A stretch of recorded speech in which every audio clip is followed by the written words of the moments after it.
오늘 말씀의 제목은 성한눈입니다. 이게 한글 성경으로 이렇게 성한눈으로 되어 있는데 그냥 성한눈이라고 하면 여러분들이 이해하기 어려울 것 같아 갖고 good eyes, 그러니까 영어 성경에 나와 있는 표현으로 다시 적어 보았습니다. 지난달 드디어 이유를 알 수 없었던 그 아버지의 집안에 있는 아버님의 그 재채기 원인이 이제 밝혀지게 되었습니다. 알러지 검사를 한 결과 아버지가 가지고 있던 알러지는 개 알러지였습니다. 그 집은 20년째 개를 키우고 있는 유서 깊은 애견 집안이었습니다. 이 사실이 밝혀지자 어머니는 남편에게 이렇게 이야기를 했다고 합니다. 어쩔 수 없으니까 당신이 집을 나가라고. 여러분들 너무 심각하게 얘기 듣지 마시기 바랍니다. 예, 누가 재미있으라고 만들어낸 이야기 같은데요. 그 이야기 속에 여러 가지 의미가 담겨져 있는 것 같습니다. 요즘 사람들이 참 반려동물 너무너무 이뻐하고 사랑하고 가족같이 이렇게 지내는데요.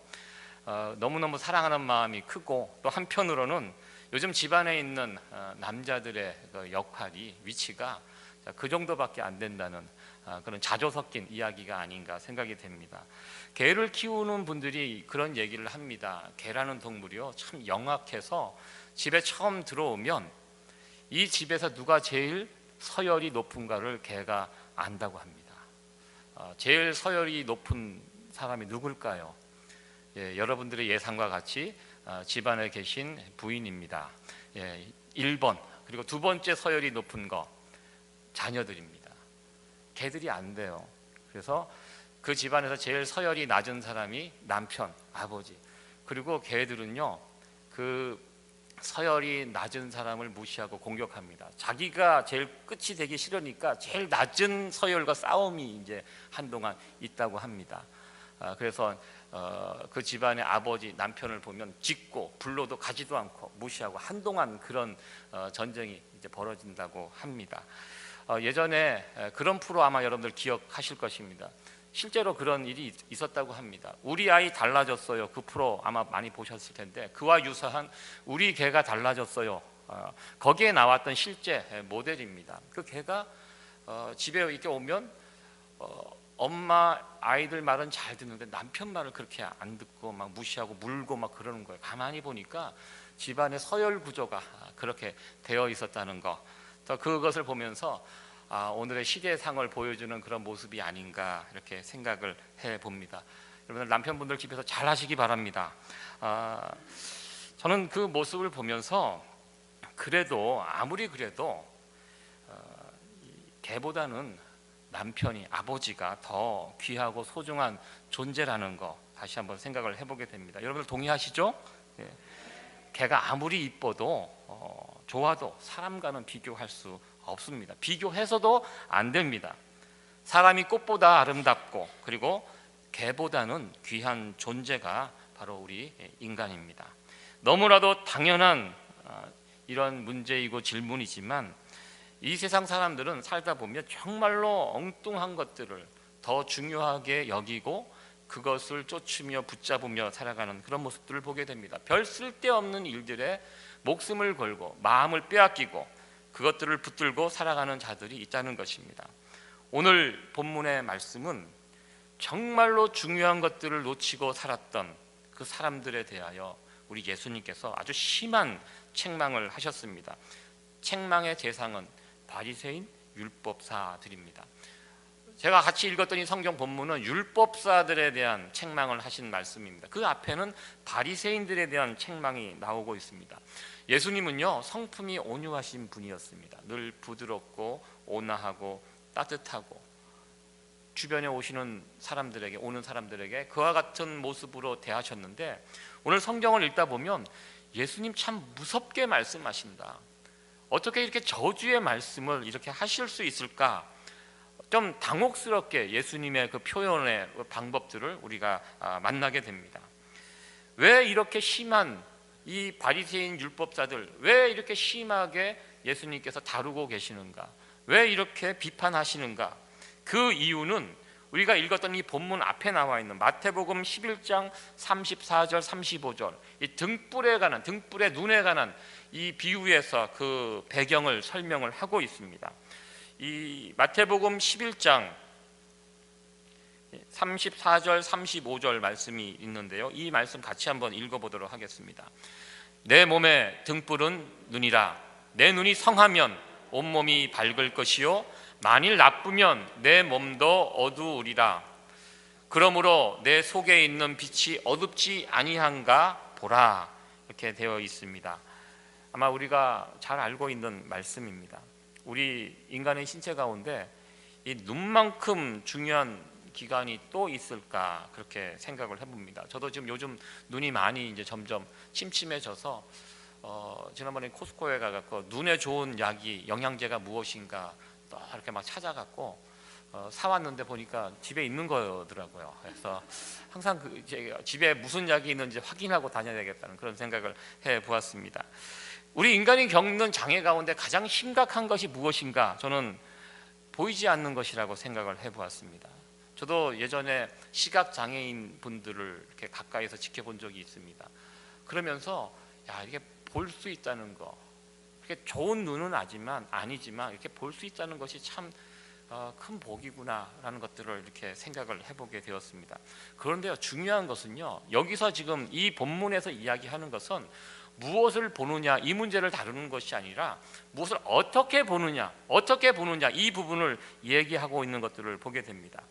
성한 눈이라고 했습니다. 성한 눈, 여기 한글 성경에는 성한 눈으로 이렇게 표현이 되어 있는데요, 성한 눈의 반대는 상한 눈이라고 저는 생각을 해봤습니다. 상한 눈, 성한 눈. 같은 사물을 봐도요, 어떤 사람들은 제대로 보는 사람이 있고요, 어떤 사람은 약간 삐딱하게 보는 사람이 있습니다. 같은 일을 겪어도 해석이 다른 사람들이 있습니다. 왜? 보는 관점이 다르다는 것입니다. 제대로 보는 성한 눈을 가지고 보는 사람과 눈이 상한 사람들, 삐딱한 사람들이 보는 이 내용이 다르다는 것입니다.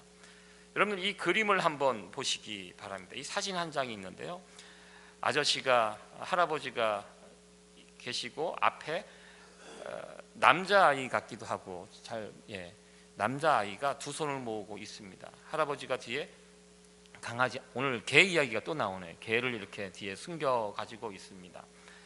이 그림을 보고 여러 의견들이 있을 수 있습니다. 여러분들은 어떻게 보이십니까?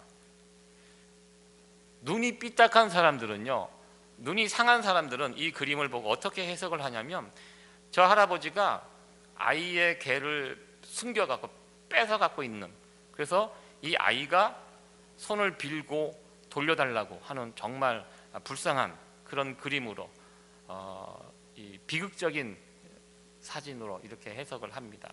그러나 이 사진의 원래 제목은 행복 3초 전입니다. 이 사진이 이야기하는 이 사진의 제목이 행복 3초 전. 무슨 뜻입니까? 이 할아버지가 내 손자에게 개를 준비해서 선물로 주기 직전에, 그래서 이 아이가 뭔가 잔뜩 기대하면서 두 손으로 이렇게 기다리고 있는, 이것이 이제 제대로 이 사진을 보는, 상한 눈이 아니라 성한 눈을 가지고 보면 이게 이제 이렇게 보인다는 것입니다. 그러니까 이게 같은 사물을 봐도 어떻게 바라보느냐가 굉장히 중요하고요, 이 부분을 우리 주님께서는 이 본문의 이 부분을 통해서 말씀을 해주셨습니다. 우리가 어떻게 하면, 그렇다면 성한 눈을 가지고 이 세상을 바라볼 수 있을까요? 어떻게 바라볼 수 있냐면 35절 말씀에 그 답이 있습니다. 그러므로 내 속에 있는 빛이 어둡지 아니한가 보라. 우리 주님께서 말씀하셨습니다.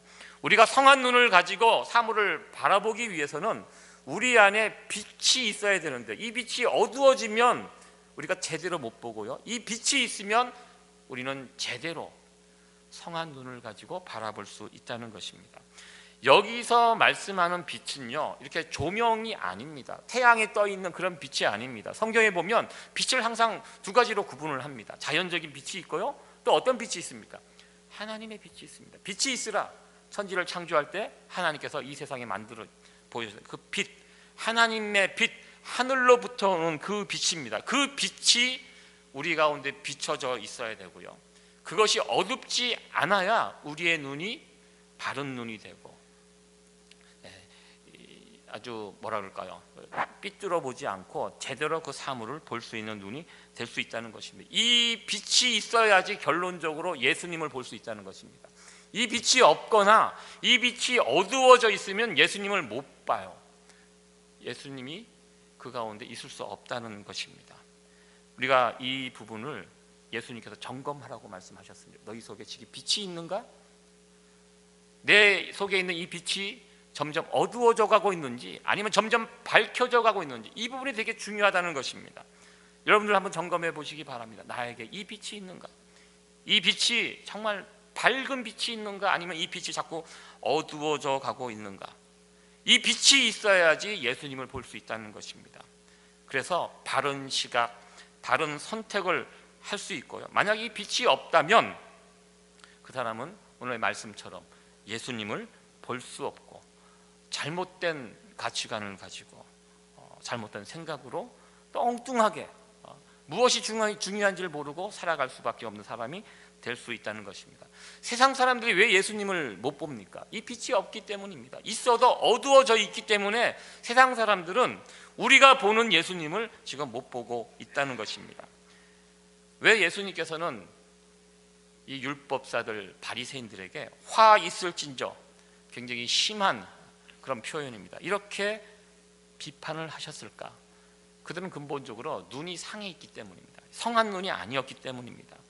하나님의 빛이 비춰져도 그들은 그것을 깨닫지 못하고 있었고, 그 들어온 빛이 어두워져 있었기 때문에 뭐가 뭔지 무엇이 중요한지 모르고 예수님을 놓치고 그냥 근근히 살아가는 종교인으로 전락해서 살아가는 그들의 모습을 우리 주님께서는 보셨고 그들을 심하게 비판하고 있는 그 주님의 모습을 우리는 보게 됩니다. 예수님께서는 먼저 이 성한 눈에 관한 이야기를 하시고 이어서 성한 눈을 가지지 못한 이 바리새인 그리고 율법사들에게 대해 우리 주님께서 말씀을 주셨습니다. 오늘 저희들이 함께 읽었던 이 본문의 내용은 그 종교 지도자들 가운데 특별한 자들입니다. 율법사에게 주신 말씀들이었습니다. 율법사가 어떤 자들입니까? 이스라엘의 종교 지도자들도 종류가 여러 있습니다. 바리새인들, 늘 욕을 먹었던 바리새인들이 있고요. 율법사들이 어떤 사람들이냐면 바리새인들 중에서 뽑힌 자들이 율법사입니다. 굉장히 어떻게 보면 종교적인 지위가 높은 사람들입니다. 오늘날도 한국이나 미국이나 사법 시험, 예전에 사시 이거 패스하면 굉장한 그런 지위를 얻게 되잖아요. 이렇게 사법고시를 패스를 하면 보통 세 종류의 사람들이 그 안에서 이제 결정이 된다고 합니다. 제일 점수가 좋고 성적이 좋은 분들은 판사, 그 다음은 검사, 그 다음은 변호사, 이렇게 이제 순서가 이렇게 정해진다고 그렇게 제가 들었는데요. 율법사도 마찬가지. 율법사가 누구인가? 그 종교인들 가운데 가장 높은 레벨에 있는 사람들입니다. 특별히 바리새인들 가운데 뽑아갖고 더 훈련시켜갖고 이 율법을 다루고 그 시대에 맞게 재해석하고 그래서 이렇고 저런 그런 율법의 조항들을 만들 수 있는 특권을 준 사람이 바로 이 율법사라는 것입니다. 율법사가 하는 일들이 있습니다. 이 율법이라는 것이요, 이스라엘의 율법이 여러 가지로 분리됩니다. 성경에 보면 계명이 있고 율례가 있고 규례가 있고 여러 종류로 이 율법을 나눠서 이야기하고 있는데요. 이게 무엇이냐면 율법, 계명이 있습니다. 우리가 십계명이라고 하죠. 십계명, 안식일을 거룩히 지키라. 이게 계명입니다. 그런데 이 계명을 어떻게 지킬 것인가? 구체적으로 이제 사안별로 이것을 나눠서 정리를 해야 합니다. 그걸 율례라고 합니다. 우리가 어떻게 하면 안식일을 거룩하게 지킬 수 있는가? 안식일에 어떤 일을 할 수 있는가? 어떤 일을 할 수 없는가? 어디까지가 일하는 것인가? 이런 것들. 언제 어느 시간부터 안식일이 시작되고 언제 맞춰지는가? 안식일을 거룩히 지키라는 이 계명 하나에 여러 가지 율례들이 나올 수 있다는 것입니다. 이런 율례들을 만들어가는 사람들이, 그것을 다듬는 사람들이 이 율법사들입니다. 율례가 있고요, 또 규례가 있습니다. 규례는 무엇이냐면 만약에 이런 계명이 있고 이런 율례를 정해놨는데 이스라엘 백성들이 그것을 지키지 않았어요. 범하는 사람이 있을 거 아닙니까? 그것을 지키지 않았을 때 어떤 벌칙이 내려지는가? 벌까지, 상벌까지 포함이 되면 이게 규례라고 합니다. 쉽게 말하면 우리도 교회 안에 교회법이 있고요, 또 교회 나름대로 있는 무엇이 있습니까? 내규가 있습니다. 좋은 것입니다. 이걸 잘하면 우리가 하나님 앞에 예배드리고 하나님을 섬기는데 혼란을 겪지 않고 잘 할 수 있습니다. 그러나 그 당시 이 종교인들, 특별히 율법사가 했던 일들이 무엇이냐면 이 계명, 율례, 규례 이들도 자꾸 너무 복잡하게 만들어 놔서 이걸 통해서 하나님께 가까이 나가는 것이 아니라 오히려 하나님께 나가는데 방해가 되고 힘이 들고, 율법의 조항들이 너무 많으니까 피곤하고요. 그러니까 너무 이 백성들이 여기에 매여서 기쁨이 다 사라지고 결국 율법의 최종 목적지는 예수님이 되어야 합니다. 예수님께 올 수가 없는 거예요. 율법을 통해서 붙들고 살아보면 예수님께 오지 못하고 중간에서 다 지쳐서 쓰러지고 막 이런 일들을 보게 됩니다. 예수님께서 그래서 이 부분을 오셔서 율법사들을 강력하게 야단치시고 비판하셨던 것들을 보게 됩니다. 왜? 율법 귀한 것입니다. 우리는 율법을 통해서 하나님을 만나게 되는데 이들이 율법을 가지고 장난을 쳐서 너무나 많은 법률들을 막 이렇게 섞어 놓아서 하나님은 사라지고 예수님은 사라지고 엉뚱한 것들, 별로 필요 없는 것들을 사람들이 붙잡고 목숨을 걸고 살아가고 있다는 것입니다. 여러분들, 안식일에서 제일 중요한 것이 무엇입니까? 안식일 규례가 참 많이 있습니다. 안식일의 주인이 예수님입니다. 안식일에 무엇을 해야 되느냐 말아야 되느냐 물론 중요하지만요, 정말 중요한 것은 안식일은 주인이 주님입니다. 예수님께 가면 됩니다. 예수님 자체가 안식입니다. 예수님 만나면 그 안에 안식이 있습니다. 우리가 무엇을 해야 안식을 얻는 것이 아니라 예수님 만나면, 예수님께 나가면 그 안에 참된 안식이 있고 평강이 있습니다. 예수님 만나면 됩니다. 그런데 이 많은 안식일 규례들이 예수님을 만나지 못하도록 다 이렇게 흩어 놓았다는 것입니다. 그래서 예수님은 그러한 종교 지도자들, 율법사에게 엄하게 꾸짖으시면서 화 있을진저 하면서 그들을 책망하셨습니다. 오늘 본문에 보면 예수님께서 책망하신 내용 세 가지가 나온 것을 보게 됩니다. 첫 번째 예수님께서 책망한 것은 짐에 관한 부분입니다. 우리 11장 46절 말씀 같이 한번 읽어보도록 하겠습니다. 시작. 가라사대 화 있을진저 또 너희 율법사여 지기 어려운 짐을 사람에게 지우고 너희는 한 손가락도 이 짐에 대해 대지 않는도다. 어떤 그림인지 아마 여러분들 아실 것입니다. 요즘 리더십이 많이 바뀌었습니다. 예전에는 카리스마 리더십, 어떤 리더가 사람들을 손가락으로 시킵니다. 이렇게 하라 저렇게 하라. 본인은 움직이지 않고 막 이렇게 윽박지르고 힘을 가지고 위에서 내리누르면서 이렇게 합니다. 이게 이제 과거의 리더십이었는데 요즘은 리더십이 많이 바뀌었습니다. 요즘은 그렇게 하면 안 쫓아옵니다. 어떻게 해야 합니까? 같이 짐을 나눠줘야 합니다. 같이 먼저 모본을 보여야지 사람들이 쫓아옵니다. 요즘은 이게 바뀌었는데요, 그 당시 율법자들이 그렇게 살았다는 것이죠. 사람들에게 짐만 잔뜩, 여기서 말하는 짐은요 손에 들고 다니는 그런 짐이 아닙니다. 화물을 말하는 그 짐입니다. 무척 무거운 그런 짐입니다. 이 사진을 제가 골라봤는데 너무 짐을 무겁게 실으니까 저 당나귀인가요? 말이 저렇게 매달려 있는, 정말 저 정도 되면 어떻게 저 말이 저 짐을 옮길 수가 있겠습니까? 율법자들의 모습이 저랬다는 것입니다. 사람들에게 감당할 수 없는 짐을 저렇게 짚게 하고, 그리고 본인은 손 하나 까딱 하지 않고 얼마나 얄미운 모습입니까? 저도 이제 목회자고 교회 리더로서 참 이렇게 되지 않도록 참 조심합니다. 저도 계속 말하는 사람이잖아요. 여러분들 성경 보셔야 합니다. 여러분들 기도하셔야 됩니다. 계속 제가 이야기를 하는데요, 저는 하지 않고 여러분들에게 계속 하라고 시키면 저도 오늘 예수님께서 말씀하신 이 책망을 받을 수밖에 없는 사람이라는 것입니다.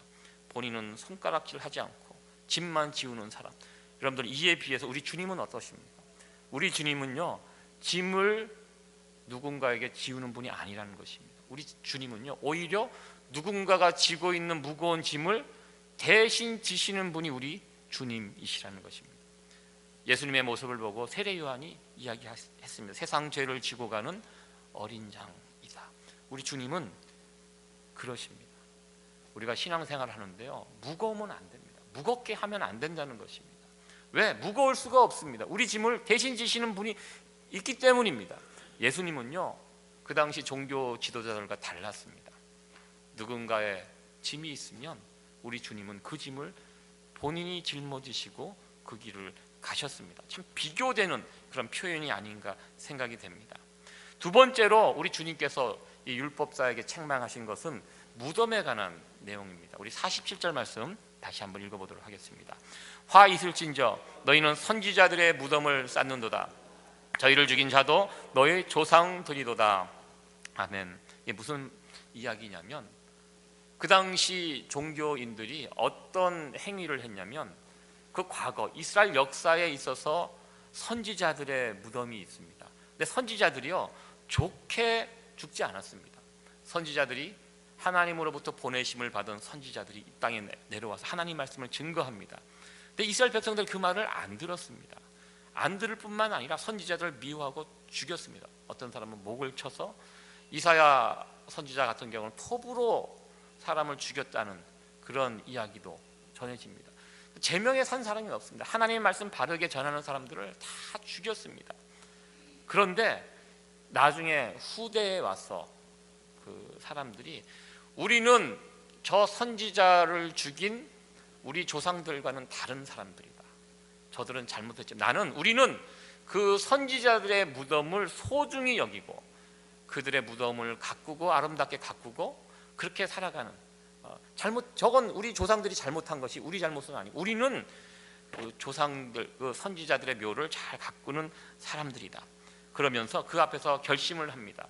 우리는 조상들처럼 살지 않겠습니다. 이렇게 그 무덤 앞에서 막 결심을 하고 있는데요, 예수님께서 그 부분을 지적하시는 것입니다. 너희들의 그 결심이 거짓된 결심이라는 것입니다. 너네들 변하지 않는다. 왜? 나중에 어떻게 됩니까? 결국 예수님이 누구 손에 죽습니까?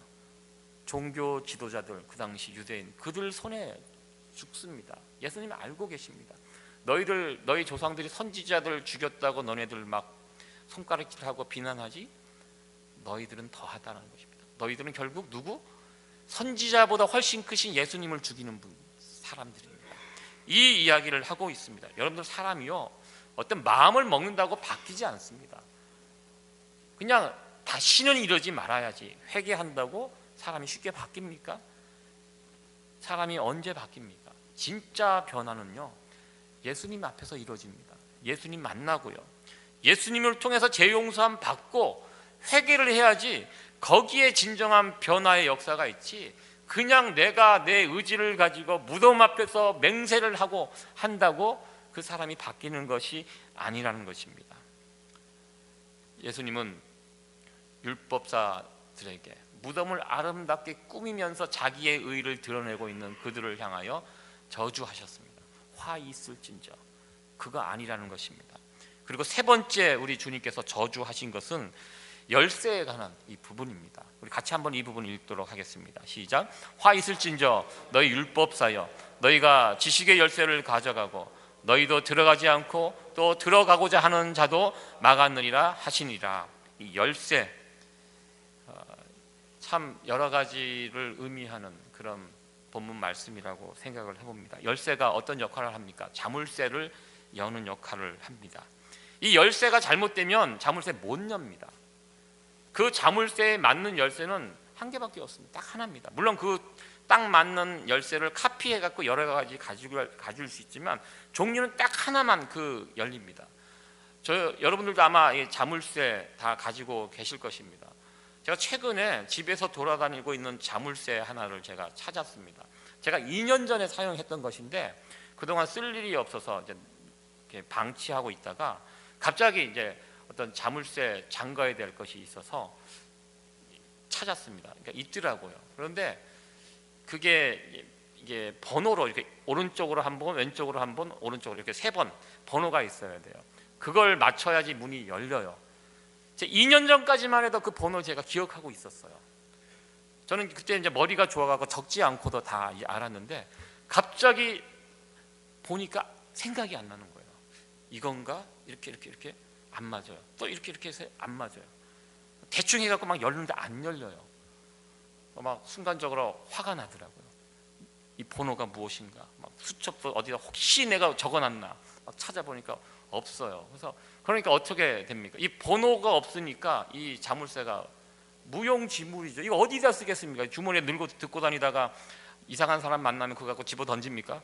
이 쓸 데가 없는 거예요. 이게 버려야죠. 방법이 없습니다. 이 열쇠가 없으니까 자물쇠가 역할을 못한다는 것입니다. 지식의 열쇠를 율법사에게 줬어요. 하나님께서. 무슨 뜻입니까? 이걸 열면 구원의 도리가 이 율법을 통해서 사람들에게 알려지게 됩니다. 굉장히 중요한 부분입니다. 율법사가 이 일을 통해서 자기 이스라엘 백성들을 구원하는 역할을 해야 됩니다. 그런데 이들이 가지고 있는 열쇠가 잘못됐다는 것입니다. 이 잘못되니까 어떤 문제가 돼요? 자기도 못 열어요. 구원의 도리를 알 수가 없어요. 자기뿐만 아니라 그 율법사를 따르는 수많은 이스라엘 백성들도 다 죽음의 길로 인도하고 있다는 것입니다. 이게 굉장히 무서운 이야기입니다. 자기도 못 가고 남도 못 가게 하는 이런 엄청난 죄를 저지르고 있는 율법사, 그 당시 종교 지도자들의 모습을 우리 주님은 안타까운 마음으로 이렇게 책망하고 계십니다. 요즘 교황이 사람들에게 참 인기가 많습니다. 목사님들 인기보다 훨씬 높습니다. 어쩔 때 이제 부럽기도 한데요. 지금 교황이 몇 대인지 아십니까? 266대 교황 프란시스코 교황입니다. 굉장히 온화하시고 성품도 좋으시고 겸손하시고, 예전에 교황들은 막 이렇게 황금으로 된 빨간 망토 이렇게 두르고 다녔는데 이 프란시스코 교황은 하얀 옷을 즐겨 입습니다. 한국에 왔을 때도 경차를 막 타고 그러면서 많은 사람들의 인기와 대중의 어떤 지지를 받고 있는 그런 교황입니다. 제가 예전에 동영상 하나를 봤습니다. 그 로마 교황청에서 그 시민들과 이렇게 대화하는 그런 그 동영상이었습니다. 보통 그렇게 하나 봐요. 광장에 교황이 앉아 있으면 그 참여한 사람들이 마이크를 들고 교황에게 질문을 하면 교황이 대답을 하고, 이게 이제 주고받는 묻고 답하고 뭐 이런 비디오였는데요, 동영상이었는데, 그때 어느 꼬마가 교황에게 질문을 하였습니다. 마이크를 잡고 교황에게 어떤 질문을 했냐면, 자기 아빠가 있었는데 아빠가 어떤 사고로 돌아가셨나 봐요. 굉장히 안타까운 상황입니다. 근데 우리 아빠가 어떻게 되었을까요? 우리 아빠는 하나님을 모르고 살다가 죽었는데 우리 아빠가 어떻게 되었을까요? 그러니까 이게 천국에 갔냐 안 갔냐, 이 질문이 굉장히 어려운 질문이죠, 이 부분을. 그런데 이 질문을 하니까 교황이 아이를 부르더라고요. 이렇게 가까이 오라고. 그래서 이렇게 품에 안고 이야기를 합니다. 너를 보니까 너는 참 마음씨가 곱고 착한 아이구나. 너를 이렇게 키운 아빠를 보면 내가 만나지는 않았지만 아빠도 틀림없이 좋은 분이었을 것이라고 생각이 된다. 착하게 양심적으로 잘 살았기 때문에 아마 너희 아빠는 천국에 가 있을 것이다. 이렇게 이야기를 했습니다. 그 이야기를 듣고 그 광장에 모인 사람들이 박수를 치고 환호하는 그 모습을, 제가 지금 이렇게 이야기하는데 벌써 제 말에 넘어오신 분들 몇 분 계신 것 같은데요. 저는 그 이야기를 듣고 참 많이 혼란스러웠습니다. 정말 그런가? 여러분들 정말 그렇다고 생각하십니까? 착하게 살고 양심적으로 그렇게 살면 다 천국에 갈 수 있다면, 그 예수님의 십자가는 무엇입니까? 예수님께서 왜 십자가 지셨습니까? 그 어려운 그 길을 우리 주님께서 왜 걸어가셨습니까? 그냥 착하게 양심적으로 선하게 살면 다 갈 수 있다면 예수님 그 십자가가 아무 의미 없게 된다는 것입니다.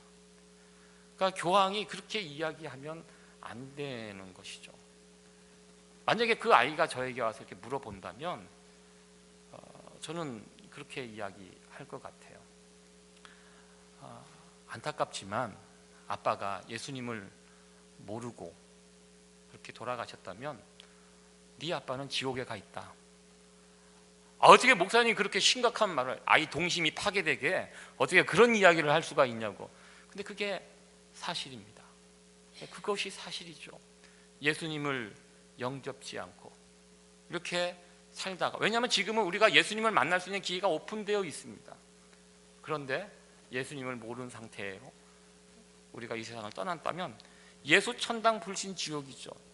이게 어떻게 보면 오래된 구호 같지만 그 진리입니다. 예수님을 믿지 않는 자들이 어떻게 천국에 갈 수 있겠습니까? 어떻게 보면 우리가 구원받은 열쇠가 무엇입니까? 그 답은 예수 그리스도입니다. 예수님께서 제자들과 이야기하시면서 물었습니다. 세상 사람들이 나를 누구라고 하느냐? 이렇게 이야기합니다.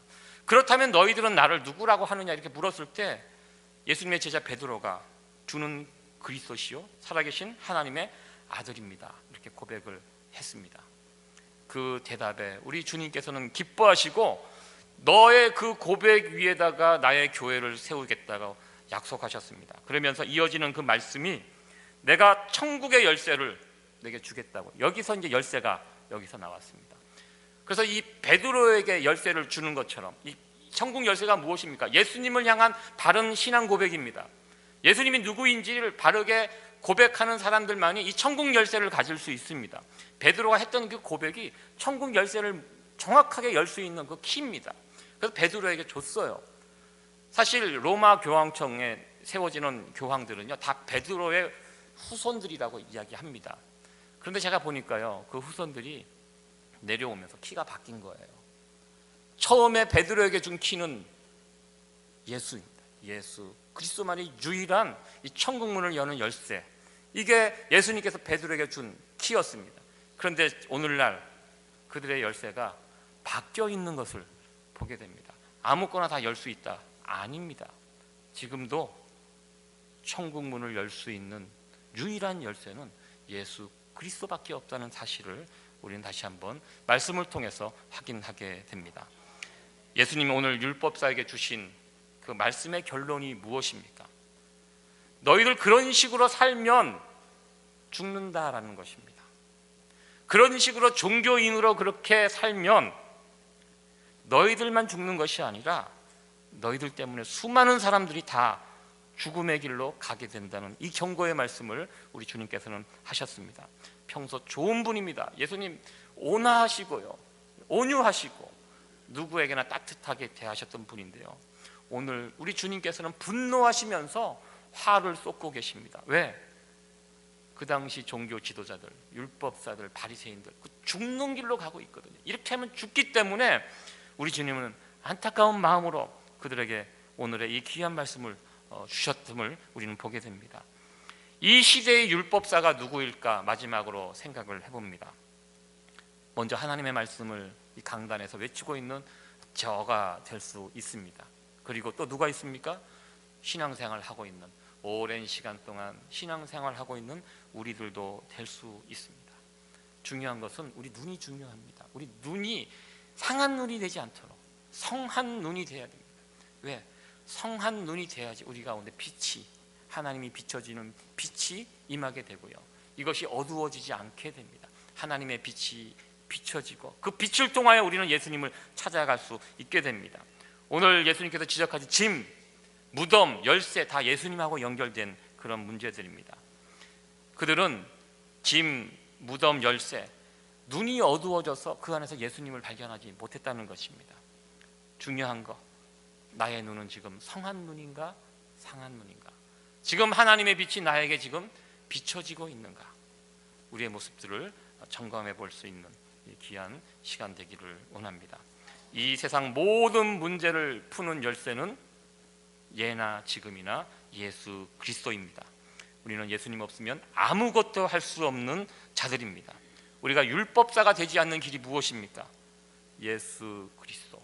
하나님의 빛이 내게 비춰질 때 그 빛이 더 밝게 비춰지고 밝게 되고 그 빛을 따라서 예수님을 더욱더 굳건히 붙잡고 살아가는 길, 이것이 우리가 율법사가 되지 않는 유일한 길임을 우리는 고백하게 됩니다. 우리 예수님, 우리의 영원한 열쇠가 되십니다.